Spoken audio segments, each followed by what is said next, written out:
हाँ चलिए। रोहित, बहुत बहुत स्वागत है आपका सहारा समय में। बहुत बहुत शुक्रिया आपका। आप actually I am happy to see you. This is my first interview for सनक। यस। और हम लोग काबिल के वक्त मिले थे, आपके भाई साथ में थे उस टाइम पे, रोनित भी थे साथ में। बड़ा अच्छा इंटरव्यू था, मुझे याद है। और सबसे पहले बात करेंगे रोहित, सनक की बात करें। सनक आपकी न्यू वेब सीरीज है और बड़ा अच्छा एक हमको लग रहा है सिनेरियो लग रहा है। उसमें विक्रम भट्ट भी है, उनकी बेटी डायरेक्ट कर रही है। थोड़ा सा अगर कुछ बताएं आप, उसमें क्या है आपका। दो एक चीजें बताऊंगा सनक के बारे में। पहला तो मुझे टाइटल बड़ा अच्छा लगा, सनक, एक जुनून। अ, एक ऐसे कपल की कहानी है जो रोजमर्रा की छोटे से शहर से, छोटे सा शहर नहीं कहेंगे लेकिन बंबई से छोटे शहर से आते हैं और नॉर्मल सी फैमिली जी रहे हैं। लेकिन कुछ ऐसे हादसे होते हैं, कुछ ऐसे वाकयात होते हैं जिससे उनकी पूरी जिंदगी चेंज हो जाती है, उनकी रिलेशनशिप बिल्कुल चेंज हो जाती है। एंड सनक is about that marriage. Rohit, हम ये कहेंगे कि जब स्वाभिमान की बात करें, स्वाभिमान आपकी जिंदगी का जो बोलेंगे गोल्डन जो टाइम था वो था, जी। आपकी शुरुआत थी। और हमें याद है जब स्वाभिमान आता था, दोपहर में आता था और सड़कों पे सन्नाटे हो जाते थे और बच्चे, हम लोग स्कूल में थे तो भागते थे कि कैसे पहुंचे स्वाभिमान देख लें, छूटने ना पाए। वो जो वो उसके बारे में कुछ जानना चाहेंगे। वो जो स्वर्णिम पल आपकी जिंदगी के थे स्वाभिमान के साथ, वो उस टाइम पे क्या आपका ऑरा हो गया था? आप एक बहुत बड़े स्टार हो गए थे रातों रात। अहमदाबाद से आया था और ये पहला ही मेरा काम था टेलीविजन पे। कुछ आता जाता तो था नहीं, कुछ समझ थी नहीं एक्टिंग की, और इतना बड़ा हिट हो गया था शो और कैरेक्टर, मुझे लगा कि मैं जो कर रहा हूँ वो सही कर रहा हूँ। तो मैंने इतना एंजॉय किया उस दौर को। करीबन 10 साल वो दौर चला और मैंने बहुत बुरा काम किया उसके बाद। मैंने कोई ऐसा काम नहीं किया जिसे देखकर मैं आज कह सकता हूँ कि यार वाह क्या काम किया था। क्योंकि जब एक एक्टर कोई शो करता है या फिल्म करता है या कैरेक्टर करता है और ऐसा कैरेक्टर करता है जो आइकॉनिक बन जाता है, तो उसे लगता है कि जो मैं कर रहा हूँ वो सही कर रहा हूँ। अगर मैं सही नहीं कर, मेरी पत्नी जो उस वक्त मेरी गर्लफ्रेंड थी, उसने वो थिएटर की है, उन्होंने काफी मुझे कहने की कोशिश की कि रोहित तुम अपने क्राफ्ट के ऊपर कॉन्सेंट्रेट करो, तुम सिर्फ नकल करते रहते हो। और मैं कहता था कि भाई पूरा हिंदुस्तान, हिंदुस्तान का कोई एक कोना नहीं बचा था जहां पे स्वाभिमान सुपरहिट नहीं था। ऐसे अगर मैं गलत हूं तो ये सारे लोग गलत हैं फिर तो मैं उस बहाव में कहीं ना कहीं बह गया और मैंने सोचा कि मैं जिस किस्म के भी रोल आ रहे हैं मैं सभी करूंगा क्योंकि लोग तो मुझे देखना चाहते हैं। उस चक्कर में मैंने गलत फिल्में साइन कर ली। लोगों का तभी बहुत विश्वास था, तभी 92 में, 1992 93 में शाहरुख खान लॉन्च हुए थे एक साल पहले।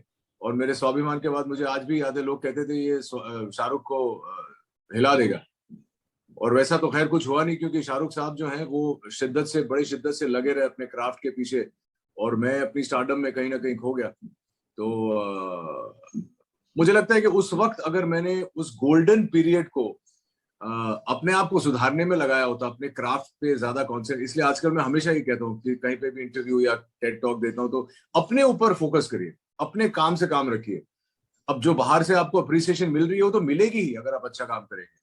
तो मैं अपने आप को दोषी नहीं ठहराता हूं, लेकिन मुझे कहीं ना कहीं लगता है कि उस वक्त मेरा कोई मेंटोर, मेरा कोई गाइड अगर होता तो चीजें बहुत अलग होती। वो गोल्डन पीरियड आज दुगना हो गया। लेकिन रोहित, आपको क्या लगता है उस टाइम पे ऐसी क्या गलतियां हो गई थी?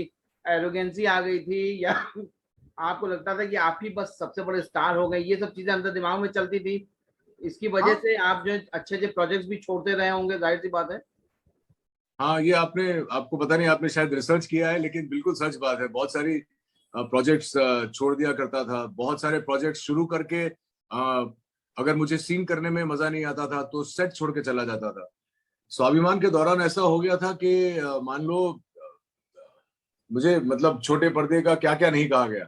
छोटे पर्दे के अमिताभ बच्चन क्योंकि कैरेक्टर वैसा था, छोटे पर्दे का आमिर खान क्योंकि मैं बहुत इन्वॉल्व होता था, बहुत सारी चीजें कही जाती थी। और जब आप नए होते हैं और जब आपका मेंटोर महेश भट्ट जैसा इंसान होता है जो आपको हमेशा पंप अप करता है पॉजिटिवली, तो आप कहीं ना कहीं अगर वो सक्सेस हैंडल नहीं कर पाते हैं तो चीजें गलत हो जाती हैं। मैं आपको एक कहानी बताऊंगा जो मैंने सिर्फ दोस्तों को बताई है, कभी मीडिया में ये बात गई नहीं है। लेकिन मैं एक शो कर रहा था, नाम नहीं बताऊंगा उन एक्टरों का, लेकिन एक शो कर रहा था जिसमें मेरे अलावा 3 बहुत सुपर हिट एक्टर्स थे। और सीन करते वक्त मैं सीन कर रहा हूँ और मैं इंसान को देख रहा हूँ और उनकी पत्नी के साथ मेरा अफेयर चल रहा होता है। और मैं उनको देखता हूँ, बोलता हूँ यार तुम्हारी शक्ल ऐसी है तो इसकी अफेयर तो मेरे साथ होगा ही। ये थॉट्स होते थे दिमाग में, मतलब वो एक होता है ना, फितूर चढ़ गया था कि भाई मैं ही मैं हूँ। और मैंने वो सीन करने के बाद मुझे मजा नहीं आया, बोला ये बिलीवेबल ही नहीं है, इसमें तो कुछ ड्रामा ही नहीं है। तो मैं वो सीन खत्म करने के बाद अपनी गाड़ी में बैठा और निकल लिया। और लोग ढूंढ रहे थे कि रोहित जी कहाँ है, रोहित सर कहाँ है, रोहित सर कहाँ है। और फिर किसी असिस्टेंट ने बोला रोहित सर तो गाड़ी में बैठ के चले गए। तो ऐसी है। एक तो आपका जो फर्स्ट जो इम्प्रेशन था स्वाभिमान वाला, वो लोगों के दिलों में था, दिमाग में नहीं था, दिलों में था। वो एक वजह है। जी और जी जी। आपने दूसरी चीज अपने को बड़ा मेंटेन करके रखा है, आज भी आप बिल्कुल ऐसे ही है। जी। मतलब इतने अप डाउन देखने के बाद भी आपने अपने को वैसे संभाल के रखा है। तो इसका खामियाजा जो भुगतना पड़ा वो किस किस फेज में था? मींस फाइनेंशियली था, स्टार्टअप कम हो गया होगा, किस फेज में आपने ज्यादा उसको झेला हम बोलेंगे? पहले देखिए, तो लगता है कि मुझे खामियाजा भरना पड़ा वो ये है कि बच्ची जो थी तब बड़ी हो रही थी और अपने पिताजी को घर पे देखती थी और सुबह उठ के पूछती थी बाबा you don't have anywhere to go. प्यार से पूछती थी यू हैव नो वर्क बाबा। और मुझे बहुत बुरा लगता था इस बात का कि अपनी बच्ची के सामने मेरे पास काम नहीं है। मैं हर इंसान जिसको जानता था उनको फोन करता था, किसी ने काम नहीं दिया। अब काम नहीं दिया उनका भी, उनको गलत नहीं ठहरा सकते, हो सकता है कि मेरी चीजें नहीं चल रही थी तो नहीं काम मिल रहा था। तो वो एक साल काम नहीं था, एक साल जबरदस्त जो घर पे बैठना पड़ गया। उस टाइम पे रोनित जो है बहुत बिजी थे। तो कभी रोनित से आपने कहा नहीं कि मेरे लिए कहीं रिकमेंड करो मुझे अपने किसी शो में? मैं मुझे इस ये बात शेयर करने से कोई दिक्कत नहीं है, कोई शर्म नहीं है। मैंने न सिर्फ रौनक से, मैंने हर वो इंसान को फोन किया होगा जिससे मेरी पहचान थी। जब मैं करियर शुरू कर रहा था तो वो लोग कहीं ना कहीं असिस्टेंट्स थे, लेकिन जब ये दौर आया मेरा तब वो लोग सब चैनल हेड बन गए थे।